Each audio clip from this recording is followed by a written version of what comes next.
Mira a la persona que está a tu lado, el que está delante, el que está detrás. Dale un apretón de mano y dile: qué bendición. Díselo: qué bendición que estamos juntos adorando. Y yo bendecido tener también a mi amigo David Lucero aquí en el piano. Gracias, querido. No vas a sufrir mucho conmigo, voy a ir suave, así que vas a poder gozarte y disfrutarlo también. Y qué bendición el poder nosotros ver lo que Dios está haciendo. Acabamos de venir de República Dominicana, estuvimos coordinando el próximo, a pesar de todo, que es el tour evangelístico que estamos haciendo por Latinoamérica. Ustedes recuerdan lo que sucedió en Colombia, compartimos el sábado pasado el resumen. Fue algo tan especial, más de 50,000 personas vinieron a recibir la palabra, y el tour se ha convertido en una de las piezas especiales de lo que Dios nos mandó a hacer como equipo en el avance del reino, el avance de la proclamación del Evangelio de Jesús en una de las misiones nuestras, que es en el tema de evangelismo. Estamos estructurando y formando un equipo que va a impactar, creemos, más allá de nuestros límites, y queremos las oraciones de ustedes. El día 7 de enero vamos a estar haciendo, a pesar de todo, en la capital de mi país, República Dominicana, en la ciudad de Santo Domingo. Ya nos confirmó su participación mi amiga Aline Barros. Un aplauso para Aline, que se vino. No saben ustedes el trabajo que le dio llegar a Texas. Mar, qué bendición que pudieron lograr lo que pudieron llegar. Tuvieron casi que esperar como 5 cambios de aviones para que se diera el milagro, y ellos aceptaron no solamente venir a apoyarnos en casa, sino en lo que vamos a estar haciendo en naciones como la mía, República Dominicana, en el mes de enero. 7 de enero, Aline Barros, Alex Campos, Generación Gracia y el grupo Monte Santo. Imagínense qué fiesta más grande la que se va a llevar a cabo allá.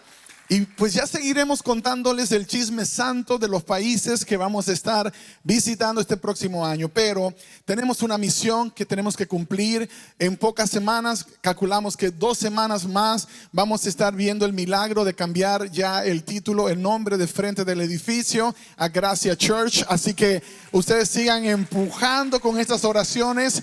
Estamos en el proceso de ver algo muy especial sucediendo. Esta iglesia tiene la intención de crear un programa que se pueda usar en diferentes iglesias, en discipulado, en entrenamiento, en formación, porque nunca se trató de un solo movimiento, de una sola iglesia, sino que Dios tiene claros sus principios, pero las herramientas que Él va a utilizar para que su reino avance van a variar dependiendo del lugar donde nos ubica, donde nos pone, donde nos presenta. Y eso es lo que hace posible que nazcan otras personas. Yo no estaría aquí predicando hoy si Dios no hubiese usado a quienes por toda la vida los he considerado mis pastores, que de tiempo en tiempo han estado allí para jalarme la oreja, para darme el coscorrón, para decirme: estamos orando para que cambies esa dirección. Y ese milagro es el que también nosotros fuimos llamados a reproducir, el poder discipular, formar, darle a otros ese sentido de misión, pasión. Ver a mis hijos hoy, a Richard Javier, a Priscila, a mismo Gabriel y a todos los demás, el Rey por allá, la Génesis corriendo con una cámara. Son los que tienen la sangre, pero los que tienen la mayor responsabilidad también de modelar y ver cómo han contagiado a los hijos de ustedes, que también son nuestros hijos. Y eso es lo que tiene que suceder con naciones. Ahora vienen Abel y Mary, que tienen un corazón pastoral, también de paternidad, muy, muy comprometidos con el reino. Y los que estamos sirviendo juntos tenemos que comprender que, en resumen, no se trata de nosotros. De hecho, nunca se trató de nosotros, siempre se trató de Jesús. Siempre debió haberse tratado de Él. Ni siquiera es que nos conocieran a nosotros, sino que los que fuimos llamados a encontrar y descubrir en la cueva donde estuvieran metidos, lo conocieran a Él. Que al final, si nadie supo quién eras. Eras un agente del servicio secreto del cristianismo, no porque andabas haciendo lo malo, sino porque estabas comprometido con que la gente supiera quién es Él, quién fue el que pagó el precio, quién fue el que abrió el camino, quién fue el que marcó nuestras vidas. Y yo voy a leer un pasaje de las Escrituras que aparece en el libro de Hechos, Hechos capítulo 8, Desde el verso 26 en adelante voy a presentar uno de los temas más cortos que he presentado en nuestra historia, así que no se preocupen, no creo que pasaremos de 15 minutos, pero quiero que ustedes puedan prestar atención a esto que dice la palabra. Hechos capítulo 8 versos 26 en adelante dice: un ángel del Señor habló a Felipe diciendo: levántate y ve hacia el sur por el camino que desciende de Jerusalén a Gaza, el cual es desierto. Entonces él se levantó y fue. Y sucedió que un etíope eunuco, funcionario de Candace, reina de los etíopes, el cual estaba sobre todos sus tesoros y había venido a Jerusalén para adorar, volvía sentado en su carro leyendo al profeta Isaías. Y el Espíritu dijo a Felipe: acércate y júntate a ese carro. Acudiendo Felipe le oyó que leía al profeta Isaías y dijo: pero ¿entiendes lo que lees? Él dijo: ¿y cómo podré si alguno no me enseñare? Y rogó a Felipe que subiese y se sentase con él. El pasaje de la escritura que leía era este: como oveja a la muerte fue llevado, y como cordero mudo delante del que lo trasquila, así no abrió su boca. En su humillación no se le hizo justicia, mas su generación, ¿quién la contará? Porque fue quitada de la tierra su vida. Respondiendo el eunuco dijo a Felipe: te ruego que me digas, ¿de quién dice el profeta esto? ¿De sí mismo o de algún otro? Entonces Felipe, abriendo su boca y comenzando desde esta escritura, le anunció el evangelio de Jesús. Y yendo por el camino llegaron a cierta agua, y dijo el eunuco: aquí hay agua, ¿qué impide que yo sea bautizado? Felipe dijo: si crees de todo corazón, bien puedes. Y respondiendo dijo: creo que Jesucristo es el Hijo de Dios. Y mandó parar el carro, y descendieron ambos al agua, Felipe y el eunuco, y le bautizó. Cuando subieron del agua, el Espíritu del Señor arrebató a Felipe, y el eunuco no le vio más, y siguió gozoso su camino. Padre, gracias por darnos la libertad de abrir tu palabra y poder predicar en base a ella. Que nos vayamos de este lugar entendiendo que la palabra es para cada uno de nosotros, sin importar el punto en el que nos encontramos en nuestra relación contigo. Ayúdanos a buscar y a escudriñar, en el nombre de Jesús. Amén, Señor. Amén. Estamos en la serie Tu amor abrió el camino. La mayoría de nosotros, de alguna manera, se conectó con la fe de sus padres, con la fe de sus amigos, con la fe aún de sus enemigos. De alguna forma todos tenemos ese trasfondo, esa historia. Nos conectamos con alguien, con la fe a través de alguien. Dios usó a alguien para que eso sucediera. Hoy día muchos de los que llevan muchos años en la iglesia ya no necesariamente están haciendo que la fe llegue a otras personas. Pararon el proceso. Cada vez que se convierte una persona nueva a la iglesia, para los pastores es una buena noticia, porque se conoce gente que no es de la iglesia a la que le puede contar acerca de su fe. Pero cuando hay un miembro que lleva 5 años en la iglesia, solo conoce a los otros miembros de la iglesia, ya no conoce gente de ningún lugar. De hecho, si es muy religioso, ni siquiera se junta con la gente del trabajo, porque no se quiere contaminar, porque alguien le dijo que la luz y las tinieblas no andan juntos, y de alguna manera perdió la oportunidad de seguir compartiendo su fe, porque se convirtió en una especie de isla. Pero no solamente sucede con nosotros, así ha sucedido desde los tiempos bíblicos. Fue lo que hizo el pueblo de Israel. Dios les dio una misión, los constituyó sacerdotes para Dios, pero en vez de ejercer su sacerdocio dando a conocer a Dios a las naciones, comenzaron a construir muros y comenzaron a aislarse y comenzaron a ponerse en una posición donde no me junto con esa chusma, donde soy superior, donde soy mejor. Y cuando Jesús vino, encontró una iglesia así, una iglesia donde no llegaba cualquier persona, una iglesia que no era inclusiva, una iglesia que era exclusiva. Y desgraciadamente el evangelio se estancó.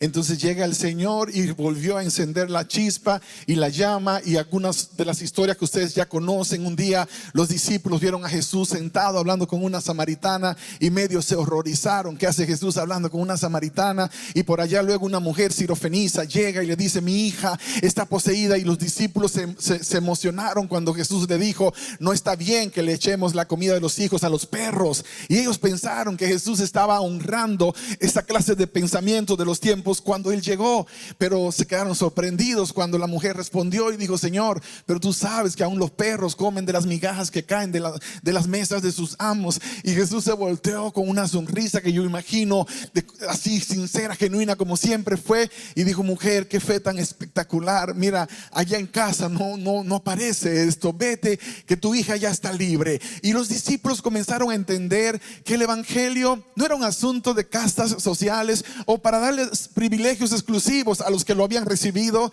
sino que los comprometía con servir, los comprometía con llevar, los comprometía con contar, los comprometía con ir más allá de lo que habían sido las fronteras que su propio pueblo había construido. Y en ese contexto nos encontramos nosotros como iglesia. En el tour que estamos haciendo, vamos primero al país, hablamos con los pastores principales y les decimos: este evento que es muy costoso, el último evento costó cerca de $400,000, es un evento gratis, pero no es gratis porque es barato, es gratis porque alguien más está pagando por eso. Ahora, no queremos que los miembros de las iglesias vengan al evento por venir, porque se convierte en algo más de lo que hemos estado haciendo. Bien, si vamos a poner 50,000 personas en un estadio y decimos que los boletos son gratis, ¿cuántos miembros de iglesias ustedes creen que van a llegar al estadio? 50,000.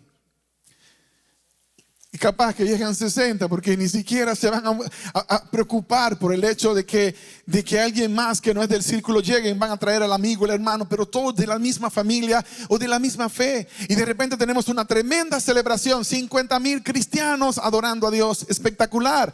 Pero la adoración ni siquiera vino con el propósito de entretener a la gente o de que la gente que ya está tenga una relación mejor con Dios. Es parte del propósito, es que sea una herramienta para llevar a gente a conocer a Dios que de otra manera nunca llegarían. Entonces la propuesta que les hicimos es que cada miembro de iglesia, para entrar al estadio, debe traer a un amigo que no conoce de Jesús. ¿Y cómo controlamos esto? Bueno, cada pastor es responsable. Pastor, aquí tienes 500 boletas. Tú decides si quieres que lleguen 500 miembros de tu iglesia o quieres reanimar otra vez el espíritu de evangelizar y que vengan 250 de la iglesia, que traigan 250 que no son de la iglesia. Es un asunto de honestidad, claro que sí, pero nos funcionó. En Medellín tuvimos más de 20,000 personas que no conocían de Jesús y que llegaron porque un amigo les dio un boleto. Ven que vamos a hacer una fiesta especial. Ellos no sabían los nombres de los cantantes cristianos porque no escuchaban música cristiana, pero de repente conocieron que algo estaba pasando en la ciudad y un hermano salió de su zona de comodidad y le dijo al compañero de trabajo: tengo un boleto que cuesta $30, pero te lo quiero regalar. Ese amigo, por decir: no voy a dejar que mi amigo pierda sus $30, aunque él no sabía que era gratis, de repente llegó y se dio cuenta que era cierto, que era gratis, pero no era barato. Alguien más pagó el precio y de repente conocieron de un evangelio que no hubiesen escuchado en otras circunstancias, porque alguien estuvo dispuesto a tomar la iniciativa de extender un puente hacia ellos en vez de levantar una muralla o una barrera. Y eso fue lo que vemos en la historia de Felipe cuando se encontró con el eunuco. El eunuco llegó a la iglesia, y para aquellos que no saben lo que es un eunuco es una persona en los tiempos bíblicos que había sido privada de su masculinidad voluntaria o involuntariamente. Era alguien que no tenía hijos. En la mayoría de los casos ese era el cuadro, o a menos que lo tuvo antes de su condición de eunuco. Pero este no era un eunuco común y corriente. El que aparece en la historia bíblica era el primer ministro de finanzas de Candace, la reina de Etiopía. Era un funcionario de gobierno. El hombre fue hasta Jerusalén para adorar. vino para adorar.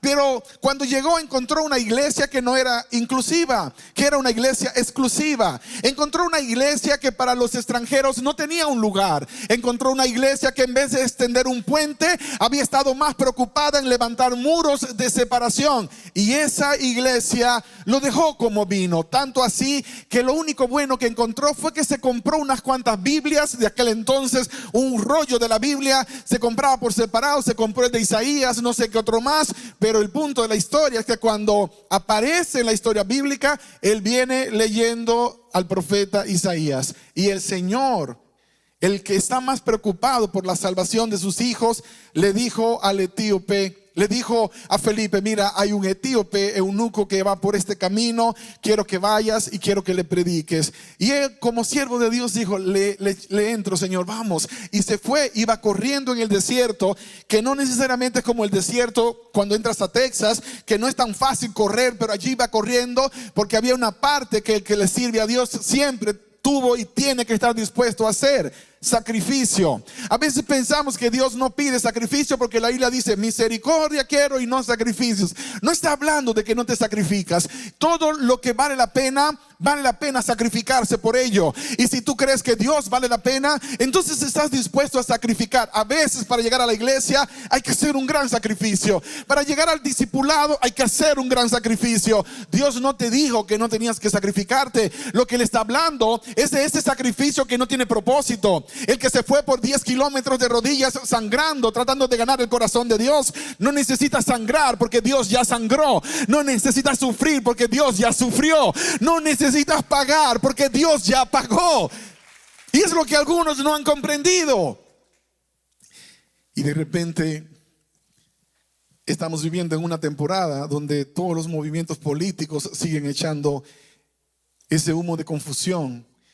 Y a veces los ministros que fuimos llamados para ser embajadores de Cristo nos hemos convertido en embajadores de un partido político, cuando Dios no nos llamó a ser embajadores de un partido político, ni siquiera nos llamó para ser embajadores de un gobierno. Somos embajadores de Cristo, somos embajadores del cielo. Nuestra responsabilidad es que la gente conozca de nuestra patria, de la patria celestial. Esa es nuestra misión. Claro que tenemos un deber como ciudadanos, pero nuestra misión es que lo conozcan a Él, que conozcan el plan de gobierno de Dios, que sepan el propósito que Dios tiene para con nuestras vidas. Ahí estaba el etíope leyendo y no entendía, y de repente se acerca a Felipe y le pregunta: ¿tú entiendes lo que lees? Y él le dice: ¿cómo voy a entender si no viene alguien y me explica? Y entonces lo invitó para que se subiera al carro. Yo me imagino que en el desierto era necesario que por lo menos un poco de agua le dieran. No sé cuántos han estado en el desierto. Algunos de ustedes son tremendos porque se lanzaron a través del desierto para llegar a buscar el sueño que Dios tiene para con usted. Pero lo que más me sorprende son algunos de ustedes que me dicen que se van para el país el mes que viene. Pero ¿cómo te vas a ir para el país el mes que viene? Sí, pastor, quiero ir a ver la familia, pero no tienes papeles. No importa, pastor, yo sé por dónde cruzar el desierto. ¿Y sabes por qué saben cruzar? Y los cabezones te llegan a los 3 meses, están de regreso en la iglesia otra vez. Fieles feligreses que no fallan a su promesa. Y ahí están en la iglesia porque ya pasaron por el desierto. Y el que una vez pasó ya sabe de qué está hablando. Tu historia es una historia que la tendrás que contar en más de un lugar, porque tu historia es una historia de inspiración. Eres de los que no se rindió. Eres de los que fue a través de ese sueño. Y algunos te llamarán como quieran, pero quiero que sepas que Dios te llama vencedor.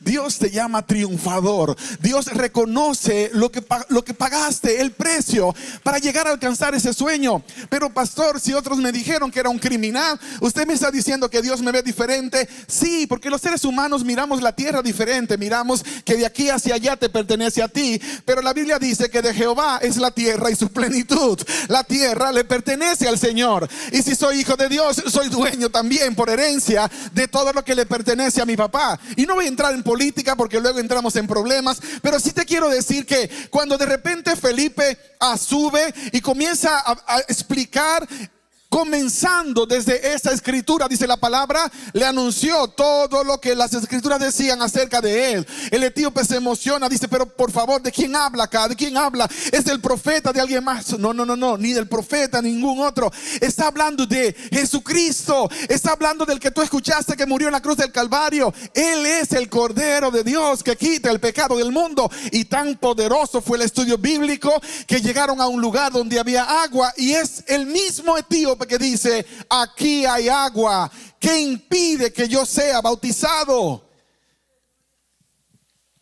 Si una persona llegara a la iglesia y me hiciera esa pregunta, posiblemente, dependiendo de qué iglesia yo esté, será la respuesta. Dependiendo de la iglesia en la que tú estás, muchas veces será la respuesta. Jonathan, hay una imagen acerca del santuario del Antiguo Testamento que tienes por ahí archivado. Me haces así cuando la tengas lista, búscamela, porque quiero presentarte esta imagen, porque me va a ayudar a ilustrar mejor lo que te quiero decir. En el Antiguo Testamento, cuando mirabas el famoso santuario, cuando mirabas la tienda, no el templo de Salomón, sino la tienda que por años fue el distintivo, y mirabas las divisiones del santuario y mirabas los elementos claves que Dios había puesto allí. Debería ser una lección para todos los cristianos de hoy.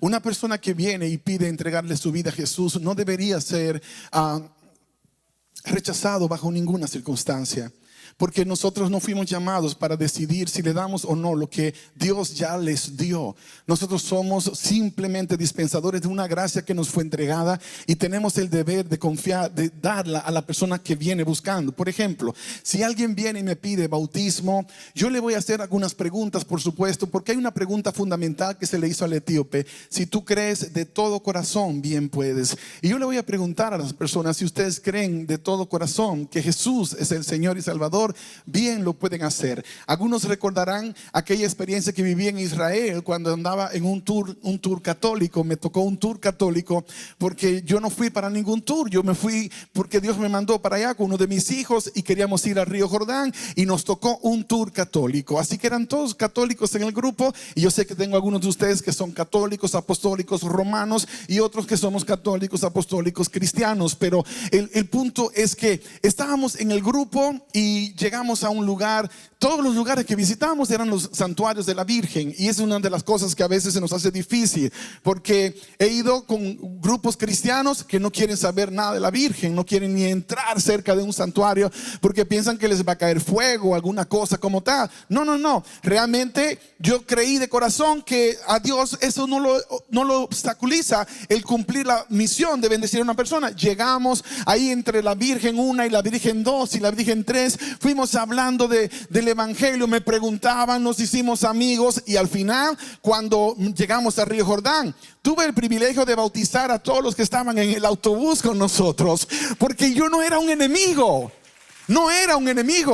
era un amigo, era un aliado. Pero la pregunta fundamental yo la hice: ¿usted cree que Jesucristo es su Señor y Salvador? Sí, lo creo. Al agua. Esa es la pregunta básica. Pero pastor, entonces vamos a llenar la iglesia de gente que no está lista para servirle a Dios. Es que no tiene que ver una cosa con la otra. Cuando una persona viene a Jesús, no se lo puedes impedir. Cuando una persona decide ser bautizada, no se lo debes negar. Ahora, lo que no sucede es que porque te haya bautizado eres miembro de mi iglesia. El bautismo no te hace miembro de la iglesia. El bautismo te da ciudadanía en el reino celestial. Estás recuperando lo que Dios te había dado y que habías perdido. Ahora, ¿quieres ser miembro de nuestra iglesia? Entonces viene la siguiente parte: debo enseñarte a guardar todas las cosas. Viene el discipulado. ¿Quieres unirte? Cada martes a tal hora estamos estudiando la Biblia. Ese es el programa. Después de un año puedes estar sirviendo y trabajando y bendiciendo a otras personas. No soy yo el que murió en la cruz del Calvario. Por lo tanto, no me corresponde a mí negarle a una persona lo que Dios ya le había entregado. Si tengo esa imagen del santuario, pónmela en pantalla gigante, Jonathan, porque quiero presentártelo de esta manera sencilla. A lo mejor una manera no tan compleja. Te la voy a ilustrar de esta manera. Imagínate el santuario en el Antiguo Testamento. Una persona llega y lo primero que encontraba era precisamente el altar de sacrificio que estaba en el atrio interior. Ahí en el altar se sacrificaba el cordero. Después estaba el lavacro, donde el sacerdote se lavaba antes de entrar al lugar santo. Una vez que entraban al lugar santo, en el lugar santo se encontraban con que ahí estaba la mesa con los panes de la propiciación, ahí estaba el incensario, ahí estaba el candelabro. Símbolos de la comunión que tenemos con Dios a través de la palabra, a través de la oración y la obra del Espíritu Santo en nosotros. Ahora, ¿cuál era la última parte que se encontraba allí? Era el lugar santísimo. ¿Y qué había en el lugar santísimo? En el lugar santísimo estaba el arca del pacto, el arca del testimonio, y dentro del arca estaban las tablas de los 10 mandamientos, una porción del maná y el avar de Aarón que floreció. Al lado estaban las leyes ceremoniales. Ahora, nota qué curioso, solamente un sacerdote podía entrar al lugar santo. Entraba diariamente al lugar santo, pero al lugar santísimo solo podía entrar el sumo sacerdote. ¿Cuántas veces al año? Una. Y si tú no eras el sumo sacerdote y entrabas al lugar santísimo, ¿qué pasaba contigo? Muerte al instante. Aun si eras el sumo sacerdote y entrabas fuera del tiempo que debías entrar, ¿qué pasaba? Muerte. Ahora, nota que hicimos muchos cristianos por muchos años. Una persona viene a Jesús. Una persona viene, se encuentra con el cordero en el altar. Y luego el lavacro, el agua, el bautismo. Y luego lugar santo, comunión. Y luego entonces el resultado de esa comunión, obediencia a Dios. Ese debió ser el proceso desde el principio.